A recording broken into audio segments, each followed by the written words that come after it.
All right, welcome back. So we just have the 3 games tonight in the National Hockey League. The one that was earlier by an hour and a half than this one. This one was a half an hour before this one. So I knew I was going to need 2 columns for this one because though it wasn't a game that had a lot of chances, especially in the first period, and it was kind of stop and start, I knew I'm going to end up taking more notes because it's going to be the only game on for a while. So let's go ahead and start off with that game. The Philadelphia Flyers in against Tampa. Yeah, so Philadelphia, this might be their roughest game, and this might have been the best game that Tampa's played all season. This might have been the most complete 60 minutes they've played. So it's Hart versus Vasilevsky. Tkachuk misses a rush chance wide, and then Bogosian scores from Sergachev and Maroon at 2:28. It was post and in. It was the first shot, but it was a blast. It was a very nice shot by Bogosian. Vasilevsky then saves a shot from Farabee. Sanheim had a rush chance that was saved. The shots were 5-1 for the Flyers at 7 minutes. However, those shots, a lot of them from the outside, and of course the one shot for Tampa had gone in. There was a big hit by McDonough on Konechny. Vasilevsky denies Giroux. Flyers press. Atkinson around the net. Can't buy one. Neither team was giving up a lot of space in around the net in the middle of the ice. Back-to-back icings for the Bolts. Cirelli had a rush chance. Hart saves, and there were so many whistles. The first period, there were so many whistles for icing, offside, everything, except penalties. There weren't a lot of penalties in this game at all. McEwen couldn't bury one with 2:30 left, and I put there was more icing than in a baking show. It's more icing. I watch a lot of baking shows now. No judgments. Because honestly, if you don't watch baking shows, why are we here? Why do we do any of this if we don't, after all the hockey's over, go watch a good old baking show? So Couturier with a backhand near miss wide. Tkachuk and Sanheim were unfriendly. With 12.9 seconds left to delay a game call gives Flyers a power play. And the funny thing is, down between the benches, there's the conversation. Apparently, Giroux and Perry were beaking off at each other back and forth. To which, at the end of it, Giroux yells out, "And what are you going to do about it?" And Perry yells back, "Probably nothing." So, at least he's honest. So, that ends out your first period. Second period, Broussard, due to a lower body injury, does not return to the game. Bolts killed off the rest and made it look kind of easy. So, the penalty that was still, rolling over into the second period, pretty easy kill. Pressed by Tampa at 3 minutes. Again, not a lot of opportunities. Killorn had a tip shot that goes wide. Barré-Boulet had a shot that was saved. The Bolts press. And Stamkos scores from Bogosian at 6:43. That makes it 2-0. Maroon then gets an opportunity. He can't bury it. Bolts get a power play. There was a shorthanded chance for Atkinson, who comes into tonight with 17 career shorthanded goals. Flyers kill it off. The Bolts press after. And then a high sticking call puts Tampa Bay right back on the power play. There was a shorthanded chance for Sanheim during that. That was killed off. Those are the only power plays for Tampa. Maroon was rush chance by Radish. That was saved by Hart. Maroon was denied. The Bolts, during a delayed power play, so they would have got the power play. However, during the delay, Perry scores from Stamkos and Sergachev at 16-17. The monkey off of his back, complete with him mimicking the monkey off his back and flinging it. So Perry's first of the year. It's the longest he's ever gone in his career before getting the first goal of the year. We'll see now if he heats up. That made it 3-0 for Tampa. There really wasn't any doubt at this point Tampa's going to win the game. Bellemare had a rush chance save with 8.3 seconds left, and it's all Tampa. Third period, the Flyers 1-4-2 coming into this game when trailing after 2 periods. First chance goes to Tampa's kid line, which, honestly, if you watch the Tampa feed for games, they can't gush enough about the kid line, and there's a reason for that. That's also how you deal with, being near the cap and having cap problems. You've got to have the kids ready to step in, and Tampa always does. Hart with a save on Killorn's chance, and then, it's about 10 minutes between shots for the Flyers. So, again, there's no way to look at this game and say, well, the Flyers played well, but I don't have that tonight. I've had that in some of their other games, not tonight. Maroon had a chance in close that was saved, and then Barré-Boulet scores from Stamkos at 7:26. So he's got goals in back-to-back games since he got recalled. Again, I like the player. He gets another goal. And yeah, that's just what he does. Couturier then couldn't bury one. The Bolts pressed at the half. The Flyers couldn't capitalize on some kind of lazy turnovers going on out there. Pressed by the Flyers with 4 minutes left, Vasilevsky makes necessary saves, and he gets the shutout. With the 4-0 win, Tampa goes to 11-4-3. Philadelphia drops to 8-6-3. And yes, for people wondering, the power rankings, we have had a massive shift for Philadelphia based on this game. This is the one I look at and say, you know what? It wasn't close. They didn't get those opportunities. The shots would tell you they did. Shots were 12-6 Philadelphia in the first, 15-8 Tampa in the second. Both teams had 14 shots in the third. It really didn't feel like it. Final shots 35-34 Tampa.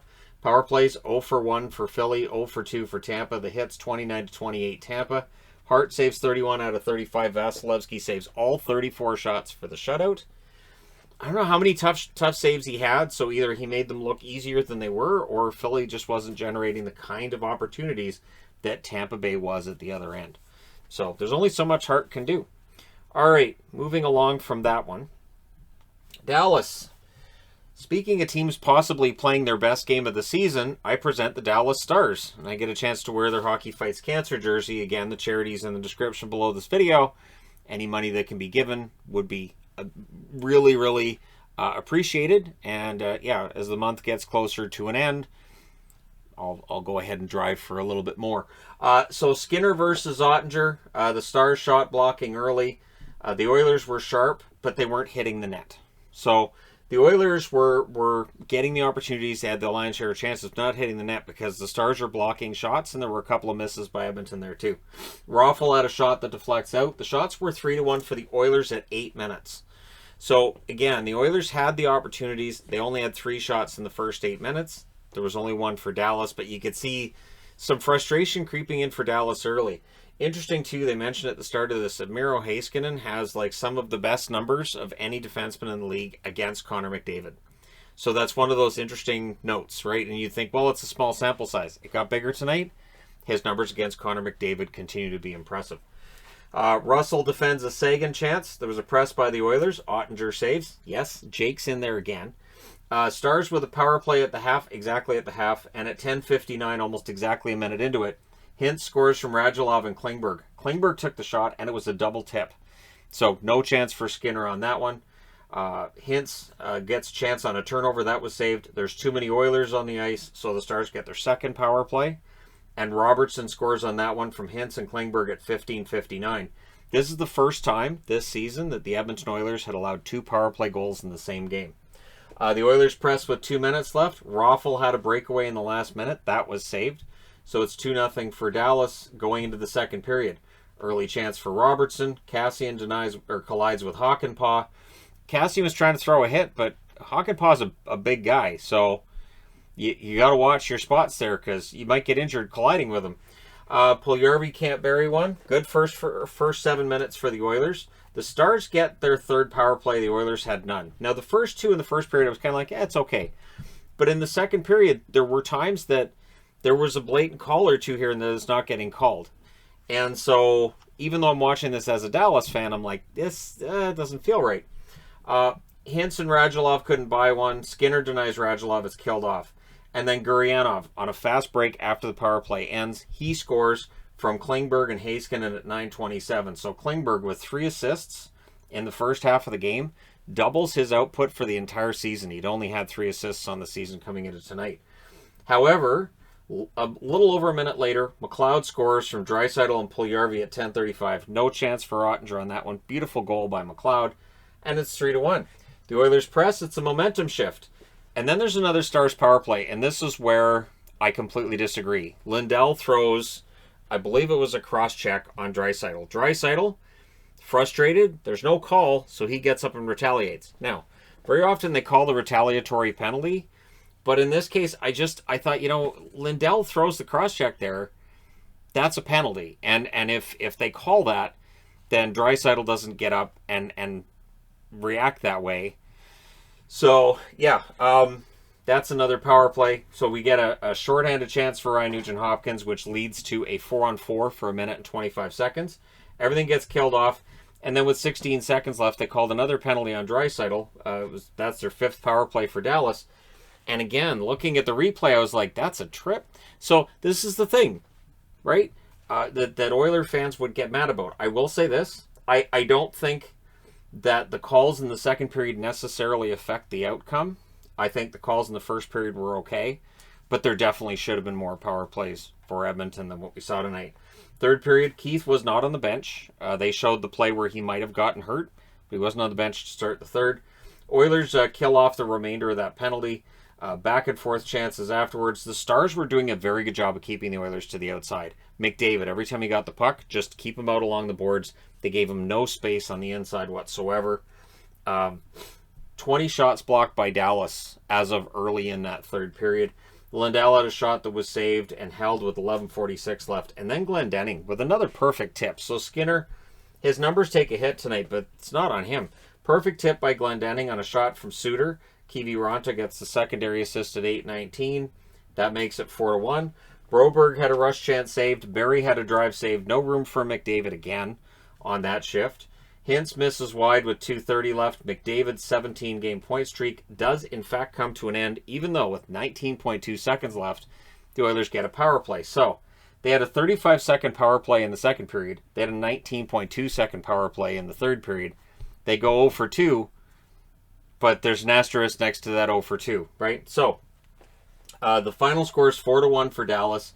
They go to 8-7-2 on the season. The Oilers drop to 13-5. Tomorrow night they're in Arizona. They gotta watch that trap game. But after losing in Dallas, I kind of feel bad for what may happen to Arizona tomorrow. It could be ugly. They're going to be out to score a bunch. McDavid was kept off the scoreboard, and he's not going to appreciate that. So your shots in this one are 12-6 Dallas in the first, 9 apiece in the second, 12-7 Dallas in the third. Final shots 33-22 for Dallas. Played a very smart shutdown game against the Oilers. Power plays, as I said, Edmonton 0 for 2, although the combination of those two power plays don't equal a minute. Dallas 2 for 5. The hits were 13 apiece. Skinner saves 29 out of 33. Ottinger, 22 saves on 23 shots. 22 saves on 23 shots for Ottinger. Please play Ottinger, thank you. Please. I beg of you. Please play Ottinger. I can't say it enough. Oh, my pen almost died just because of me begging for it. It's like, all right, I'm out of here. Okay, next up, last up. Calgary at home against Chicago. And they did tonight what I had said I wanted to see. So when I did the Calgary video yesterday, I said, all right, I'd like to see them play at home the way they do on the road. They did. Now, it's Fleury versus Markstrom. The early chances are for the Hawks, which is noteworthy because if Calgary starts a little bit slow, usually those are the games they don't win, but they recover from that pretty quickly. We also got Coleman versus Stock in a fight. Dubé would score at 119 from Anderson and Hannafin. So early chances, a fight, and a goal the other way. It's a pretty lively beginning to this game. The Flames press at 6.5 minutes. Hagel scores for Chicago, unassisted at 8:57, ties it up. And then he was shot blocking as well. And yeah, Brandon Hagel is an all-around really good player. And he may be one that goes on a Mangiapane type run for Chicago at some point. Interestingly enough, Mangiapane, not on the board tonight. So the shots are 4 apiece at the half. Lucic had a shot that deflects. Fleury makes the save, but then Lucic gets a goal from Richardson at 13:06. So Milan Lucic continues his decent production this year. He could have a 20-goal season. And that was after a really strong forecheck by Richardson. People know I like Richardson. Hawks get a power play. That was a no. Goudreau with a 3-on-2. Fleury makes the save there. Last minute chances for both teams. We come out of the first period 2-1 in favor of the Flames. Goodbranson defends a Hagel chance early in the second, showing that Hagel's everywhere. Flames press at 3.5 minutes, and then on a turnover, Reese Johnson at 3:51 gets his first NHL goal. And there was no doubt with that one. He just fires it. So it's a tie game. Chicago looking for the steal in Calgary. Markstrom denies Kane. It felt like that was probably a big save. Patrick Kane was really strong tonight. Chicago didn't have a great game, but Kane was very noticeable, especially in that second period. The Hawks getting the zone time, and Kane gets robbed again. Lewis with a rush chance saved. Evenly played to this point. Fleury then saves one before it can trickle in. There was a 2-on-1. Hagel is robbed on that. So we go to the third with it tied at 2. And again, Chicago looking for a steal in Calgary, looking to get further back into the hunt, or at least at the fringes of the hunt for the playoffs. Early chance for Hagel. Solid game for him again. Fleury saves with Dubé on the doorstep. Lindholm was robbed as the Flames were pressing. Then there's a press by the Hawks, but their shots are being fired wide at this point. Murphy had a drive that was saved. Back and forth chances at around the 8-minute mark. The Hawks were pressing at the half. So the Hawks were going for the lead. They were absolutely going for it. There was a long stretch without a whistle. When the whistle finally sounds, there's 6:11 left. So you're already looking at the clock and going, maybe we get overtime, right? Tanev had a chance that was saved. Fleury's very good. And then Tkachuk, he finds the weakness, which unfortunately is the skate of Seth Jones. If you're a Hawks fan, it's unfortunately. And Seth turned his skate, so it went right off his skate into the net. No chance for Fleury on that one. Friendly fire. Anderson and Lindholm with the assists at 14:25. Hagel tries to answer, but it did look like that took the wind out of the sails of the Hawks. Goalie pull with 2:12 left, and that allows the empty netters.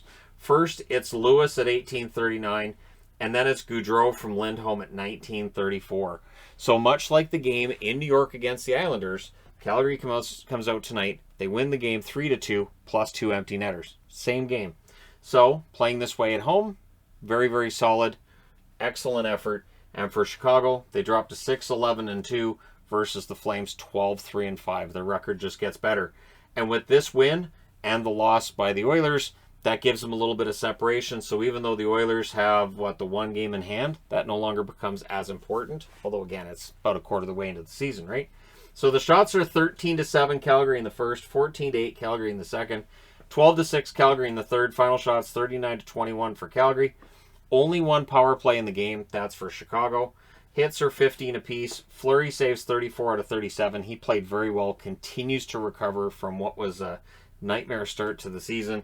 And Markstrom saves 19 out of 21. So Markstrom didn't have to be a world beater tonight. Still, he allows a couple of goals, and he gets the win. He goes to 8-3-4 on the season. So there you go. Let me know your thoughts in the comment section below regarding any of these games. Tomorrow's a very busy night. 14 games in the NHL. So this is quiet. There's 14 tomorrow. There's nothing on Thursday because the American Thanksgiving. And then 13 on Friday. And then I think it's 9 on Saturday. So Friday's the really busy day for me. And then the weekend isn't as bad. So going to be a busy couple of days over the next 3. But we'll get through it. Let me know your thoughts. Hit like and subscribe if you're browsing your way through. You just happened upon this video. Thank you guys so much for watching, for all your support. I will talk to you again soon.